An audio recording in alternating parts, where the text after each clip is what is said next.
How's it going, everyone? Jiivita here with another spec guide video. This is kind of a different approach. Instead of focusing on a single spec, I'm going to be more focusing on like a spread of different characters or specs to be able to achieve pretty much everything you want to do and yet still do it at a very high efficiency level, or just at a high level in general. So I just went over my stealth gatherer build for a previous video, and yeah, so this character is basically specialized in everything above ground, or at least he will be eventually. So naturally, I have the power bonus along with the damage epic down below under epic 3, and that gives me 135% extra damage. And for right now, he is specialized in chopping trees. So he has the axe mastery, he also has the shovel and axe epic, he also has this maximum control which increases the range at which he can hit blocks. So not only can I,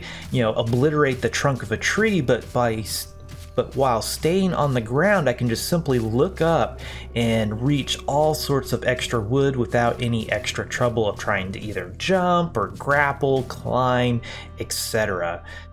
Certainly as he levels up a little bit more, I can specialize him into shovels, and then I also have a decent amount of agility for maneuverability. And then down below, I have the Gathering Epic under Epic 2. This gives you extra drops, essentially, or extra drop chance from plants, boulders, and fungus. So that's going to maximize my gathering of surface resources, and certainly later on I could get the Jump Epic and other niceties or atmospheric protection, etc. If you're interested in more about this build, feel free to check out the video that was dedicated to it. Let's jump over to, say, Jiivita.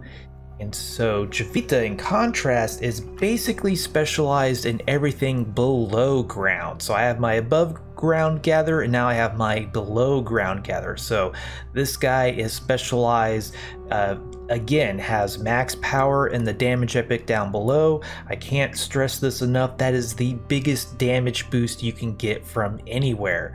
But beyond that, I have all of the hammer mastery, and then the hammer epic down below that gives me an extra 50% damage with hammers, as well as extra action speed. Of course, I have maximum dexterity. I also have maximum zeal, because when you're using those AoE diamond hammers or whatever gem you might prefer, those things use a lot of energy. So having a bigger energy bar is pretty invaluable.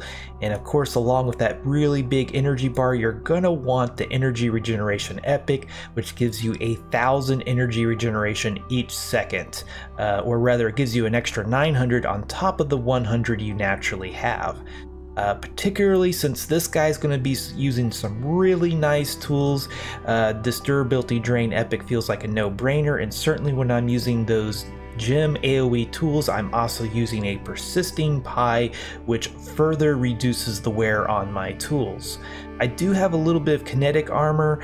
I could actually trade this out for something else, because this spec, I used to use this for hunts because I really had no other choice, but I could take this out because over here I have a dedicated hunting spec. So you could make a whole new character to be a dedicated hunter, but over here I kind of suffered a little bit, got the extra skill points, unlocked a skill set, and so now I have essentially a max level. I could put 4 more points in here. I'm not really sure what I'm going to do, but this is actually a hunter healer basically. So I have like a max intelligence to boost my healing.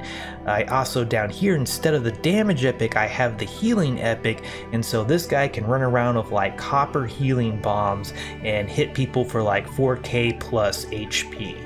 Which is pretty darn good. I mean, if you have maximum HP, you have 12,000 HP, so that's what, 3 bombs to fully heal a tank, and if they're really that low on HP, they're probably gonna die anyway, so doing more healing than that seems like almost overkill. But this is my dedicated hunter spec right here, and then over here is just basically a utility, so I can open up portals, maybe do some chiseling, and yeah, not much else that I can do on this spec. So that's kind of my below ground gatherer. See if there's anything over here that maybe I missed. I do have the health epic just to be a little bit more durable. I do have to actually make it to where I'm going to be gathering. And I do have maximum control on this build. That is a remnant of my bomb mining spec, where maximum control felt like it was almost mandatory just because of the massive holes that I could open up using bombs. Certainly now that I'm using hammers, I don't necessarily need this much control, so I'll probably end up moving it to somewhere else. Not really sure. I could put some points into shovel mastery just to dig through sand and gravel a little bit better, but I do so much damage with hammers that oftentimes I'll just use the hammer to break the gravel and sand regardless, or just walk around it if I'm using like AoE hammers. This character could benefit from having more agility. It does increase your movement speed, but it also increases your critical strike chance. However, that's kind of a feel-good stat in my opinion for miners. I want consistent damage over basically critical strikes, but you could certainly put more agility that'll help you to move faster as well as hit harder on occasion with critical strikes. And so those are my two outdoor characters. Let's hop over to my indoor character. So over here I am on my crafter, and so yeah, basically your crafter or your indoor character, as somebody put it in one of the comments that requested this video in the first place, yeah, you're just going to be interested in these crafting skills. So you have all of these right here. I'm not particularly interested in augments, so I skipped over that. I don't craft that many machines, so I kind of steal points out of machine crafting from time to time, but otherwise I have pretty much everything in this category. Above here, if you wanted to combine a forging spec into a crafting spec, you can pick up max vitality, power, and intelligence, as well as the attribute bonus, and that is going to give you all of the attributes you need for forging. The only other thing you need for forging is this forging epic down below, which gives you 20 extra points of flexibility on everything you forge, which is pretty invaluable. But what's almost just as good or even better is it also gives you 2 extra slots in the ingredient deck, which means each time you forge you can bring 2 extra types of ingredients or items or crafting skills, however you want to look at those. It just gives you more options where you can bring more of what you really love to use, and it's just invaluable. I don't recommend forging without it. I guess you probably could, but certainly if you don't have a lot of power things on your centriforges, you're gonna want a character that is specialized for forging to get the best results.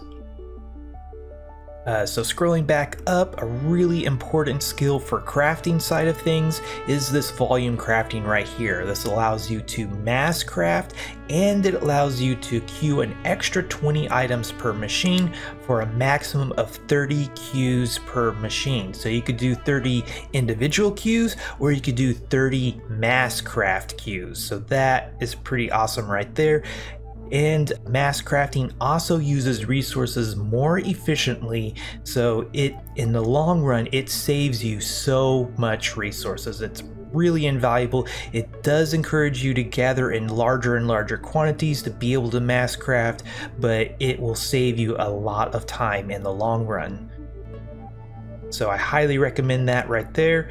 And then down here I do have the tax epic. This character owns all of my shops, and the shop stands, the tax goes off of the owner of the land, not necessarily the player that is setting the price. So this character owns all of my shops, so he's the one that needs the tax epic, but that doesn't necessarily have anything to do with crafting, so this is a bit of an optional skill right there.